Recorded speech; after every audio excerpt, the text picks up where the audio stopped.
یہ کہانی ایک پکچھی پور نامی گاؤں کی ہے جہاں ایک نیلو چڑیا رہتی تھی۔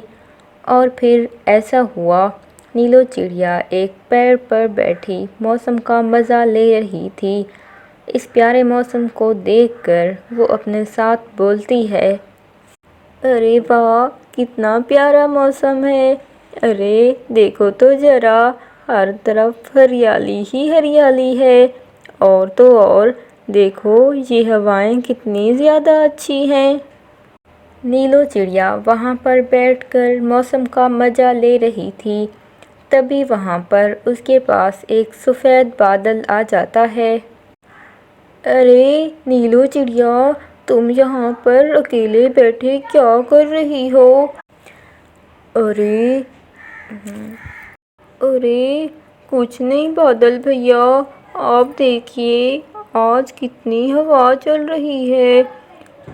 بس میں ٹھنڈے موسم اور پیاری ہوا کا مزہ لے رہی ہوں۔ ارے ہاں نیلو چڑیا، پرنتو یہ موسم زیادہ دیر تک ایسا رہنے والا نہیں ہے، اس لیے میں تمہیں ایک خبر دینے آیا ہوں۔ اچھا بادل بھیا، کیا ہمارے گاؤں کا موسم خراب ہونے والا ہے؟ ارے ہاں نیلو چڑیا، کل اس جنگل میں بہت زیادہ کالے کالے اور گھنے بادل آئیں گے۔ وہ اس جنگل میں بہت زیادہ بارش برسائیں گے۔ اسی لیے میں یہاں آیا ہوں تاکہ تمہیں بتاؤں کہ تم سب پکچھیوں کے گھر پر جاؤ اور انہیں بتاؤ کہ وہ اپنے گھروں کو مضبوط کر لیں۔ آپ کا بہت بہت شکریہ بادل بھیا، آپ نے مجھے یہ خبر دی۔ میں تمام پکچھیوں کے گھر پر جا کر انہیں بتا دوں گی کہ وہ اپنے گھروں کو مضبوط کر لیں تاکہ بارش کی وجہ سے ان کے گھر کہیں اڑ نہ جائیں۔ پھر نیلو چڑیا کو یہ خبر سنانے کے بعد وہ بادل وہاں سے چلا جاتا ہے۔ نیلو چڑیا بھی وہاں سے تمام پکچھیوں کو یہ خبر دینے کے لیے نکل جاتی ہے کہ کل جنگل میں بہت زیادہ تیز بارش ہوگی۔ سب سے پہلے نیلو چڑیا ایک طوطے کے گھر پر جاتی ہے اور وہ اس سے کہتی ہے، ارے طوطے بھیا، کیا آپ کو پتہ ہے کہ کل ہمارے اس جنگل میں بہت زیادہ زور کی بارش ہونے والی ہے؟ اور ہاں، میں اس لیے آپ کو بتانے آئی ہوں کہ آپ گھر کو مضبوط کر لیں۔ ارے نیلو چڑیا، بہت بہت شکریہ۔ اب تو تم دیکھو ذرا، میں نے اپنا گھر کتنا مضبوط بنا لیا ہے۔ میں نے یہ کام پہلے ہی کر لیا ہے کیونکہ میں جانتا تھا کہ کچھ سمے کے بعد یہاں تیز زوروں کی بارش ہوگی، اس لیے میں نے اپنا گھر مضبوط بنا لیا ہے۔ بس اب تو میرے گھر کو کچھ نہیں ہونے والا۔ ارے واہ طوطے بھیا، آپ تو کچھ زیادہ ہی ہوشیار ہیں۔ اگر آپ جیسے پکچھی اور آ جائیں اس جنگل میں تو پورا جنگل ہی ہوشیار ہو جائے گا۔ ارے نیلو چڑیا، بس بھی کرو، اب میں اتنا بھی ہوشیار نہیں ہوں۔ پھر نیلو چڑیا طوطے کے گھر سے نکل جاتی ہے اور کچھ ہی دیر کے بعد وہ ایک کبوتر کے گھر پر جاتی ہے۔ ارے واہ نیلو چڑیا، آج ہمارے گھر کا چکر کیسے لگا لیا؟ ارے کبوتر بھائی، بات ہی کچھ ایسی ہے، میں دراصل آپ کو یہ بتانے آئی ہوں کہ کل ہمارے جنگل میں بہت زیادہ زوروں کی بارش ہوگی، اس لیے آپ اپنا گھر مضبوطی سے بنا لیجیے تاکہ بارش کی وجہ سے آپ کا گھر کہیں بہہ نہ جائے۔ ارے کیا نیلو چڑیا، کل ہمارے جنگل میں بہت زیادہ زوروں کی بارش ہوگی، تمہیں ضرور تمہارے اس دوست بادل نے بتایا ہوگا۔ ارے تمہارا بہت بہت شکریہ، تم نے آج مجھے بتا دیا، میں آج ہی اپنا گھر مضبوط کر لوں گا۔ ٹھیک ہے کبوتر بھیا، اب میں چلتی ہوں، مجھے جنگل کے اور پکشیوں کو بھی خبر دینی ہے۔ نیلو چڑیا کبوتر کے گھر سے بھی نکل جاتی ہے اور وہ ہوا میں اڑ رہی ہوتی ہے کہ اسے ٹالی پر بیٹھا ہوا کوا دکھائی دیتا ہے۔ کوے کو دیکھ کر نیلو چڑیا سوچتی ہے، ارے لگتا ہے یہ کوے بھیا ایسے ہی بیٹھے رہیں گے، انہوں نے ابھی تک اپنا کوئی مضبوط گھر نہیں بنایا ہوگا اور بارش ہو جائے گی تو ان کو بہت زیادہ دقت ہوگی، میں ابھی جا کر ان کو سمجھاتی ہوں۔ پھر نیلو چڑیا کوے کے پاس بیٹھ جاتی ہے اور وہ اسے سمجھانے لگتی ہے، ارے کوے بھیا، آپ کو پتہ ہے کل ہمارے جنگل میں بہت زیادہ زوروں کی بارش ہونے والی ہے اور آپ نے تو اپنا کوئی مضبوط سا گھر بھی نہیں بنایا ہے، آپ کو بہت نقصان ہو سکتا ہے۔ ارے نیلو چڑیا، تم خود کو بہت زیادہ مہان اور سمجھدار سمجھتی ہو کہ تم کوئی چھوٹی موٹی خبر مجھے سناؤ گی اور میں اسے سچ مان لوں گا، اور ہاں یہ دیکھو میرا گھونسلہ ہے نا، میں اس میں رہوں گا، مجھے تو کوئی پکا گھر بنانے کی ضرورت ہی نہیں ہے۔ ارے آپ یہ کیا کہہ رہے ہیں کوے بھیا، اگر بارش میں آپ کا گھر نہیں ہوگا تو آپ کو بہت زیادہ دقت ہو جائے گی۔ ارے میری دقت کی چنتا تمہیں کیوں ہو رہی ہے، میں کوئی چھوٹا موٹا دودھ پیتا بچہ نہیں ہوں جو ہر کوئی مجھے آ کر سمجھائے گا، میں جانتا ہوں کہ مجھے کیا کرنا ہے، تم مجھے مت سمجھاؤ۔ ٹھیک ہے کوے بھیا، جیسے آپ کو صحیح لگے، میں تو آپ کو سمجھا رہی تھی، میرا تو گھر ہے اور میں اب اپنے گھر میں رہنے کے لیے جا رہی ہوں، آپ کو جو بھی کرنا ہے آپ وہ کریے۔ پھر نیلو چڑیا وہاں سے چلی جاتی ہے، پرنتو کوے کو نیلو چڑیا کی بات بہت زیادہ بری لگ جاتی ہے۔ ارے نیلو چڑیا، تمہارا پکا گھر ہے تو کیا ہوا، تمہیں اپنے پکے گھر پر بہت گھمنڈ ہے، اب دیکھو میں تمہارے ساتھ کیا کرتا ہوں۔ پھر کوا غصے میں نیلو چڑیا کے گھر پہنچ جاتا ہے اور ایک بڑا سا ڈنڈا لے کر وہ نیلو چڑیا کے گھر پر ڈنڈا مار مار کر اسے گرا دیتا ہے۔ نیلو چڑیا دوسرے پکشی کے گھر پر گئی ہوئی تھی، اسے تو پتہ ہی نہیں تھا کہ اس کا پکا گھر اب ٹوٹ چکا ہے۔ اور نیلو چڑیا، تم اپنے گھر پر کچھ زیادہ ہی اترا رہی تھی، اب دیکھنا تمہارے گھر کی کیا حالت ہو گئی ہے۔ اور ایسا کہہ کر وہ دشت کوا وہاں سے چلا جاتا ہے۔ نیلو چڑیا کو گھر پر پہنچتے پہنچتے رات ہو جاتی ہے۔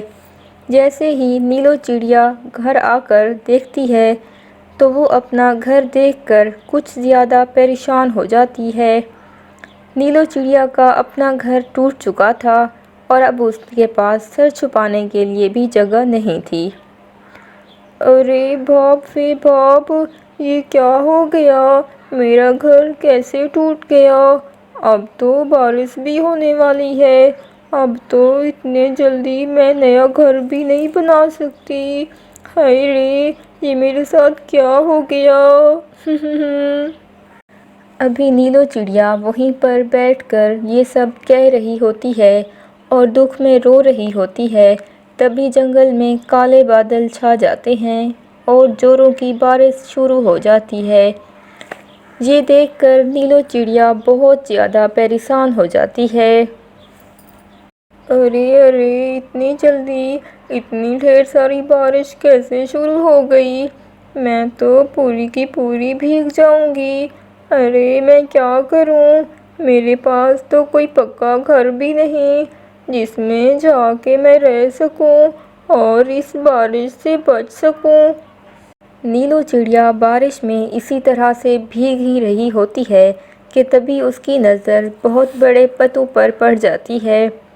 ان چیزوں کو دیکھ کر نیلو چڑیا کے دماغ میں ایک ہی یوجنا آتی ہے، ارے اگر مجھے اس بارش سے بچنا ہے اور اپنی جان بچانی ہے تو مجھے کچھ نہ کچھ کرنا ہی پڑے گا، ان کیلوں اور پتوں سے میں اپنا ایک اچھا سا گھر بنا سکتی ہوں، بارش سے تو بچ ہی سکتی ہوں۔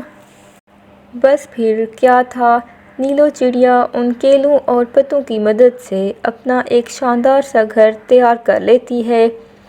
اب نیلو چڑیا تیز بارش سے بچ چکی تھی اور اپنے گھر کے اندر تھی، پرنتو دوسری طرف وہ دشت کوا اپنے گھر کی طرف جا رہا تھا کہ اس پر بہت زوروں کی بارش شروع ہو کہ تبھی ایک کالا بادل اس کے اوپر زوروں کی بجلی گرا دیتا ہے۔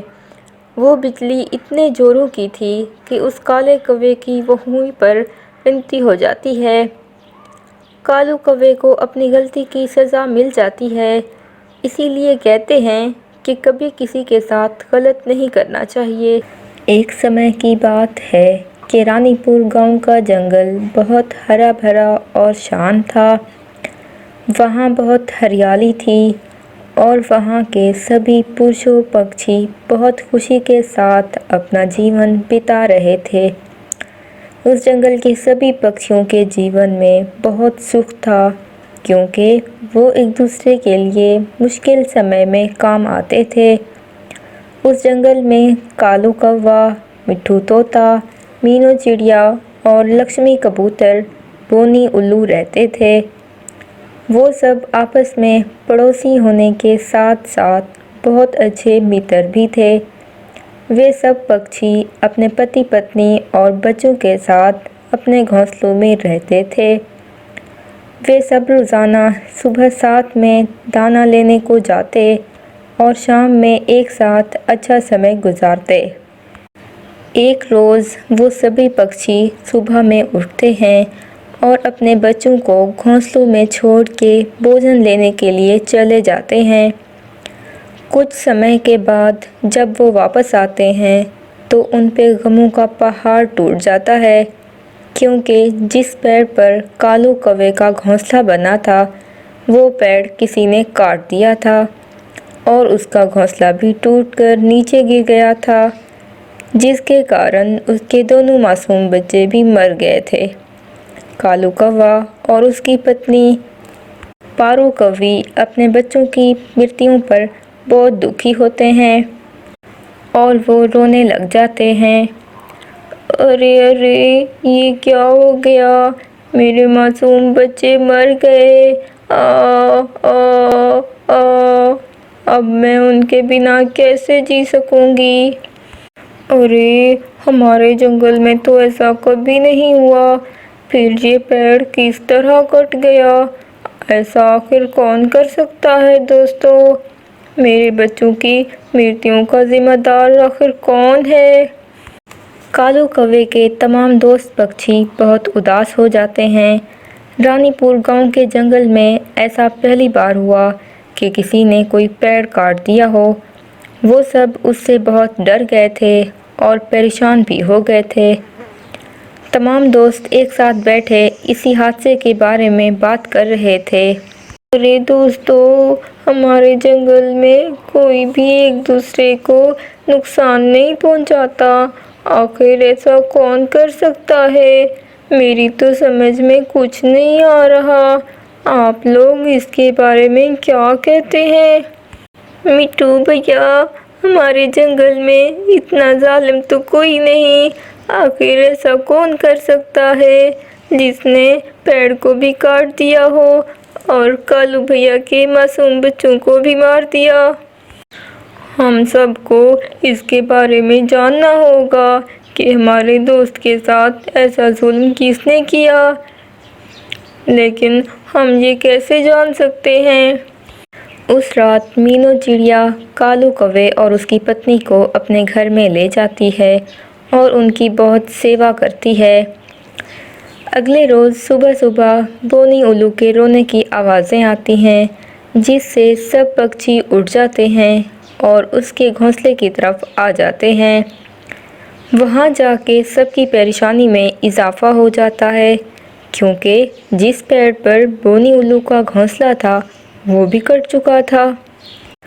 بونی الو نے بہت مشکل سے اڑ کر اپنی جان بچائی تھی۔ آخر ایسا کون ظالم ہے جو جنگل میں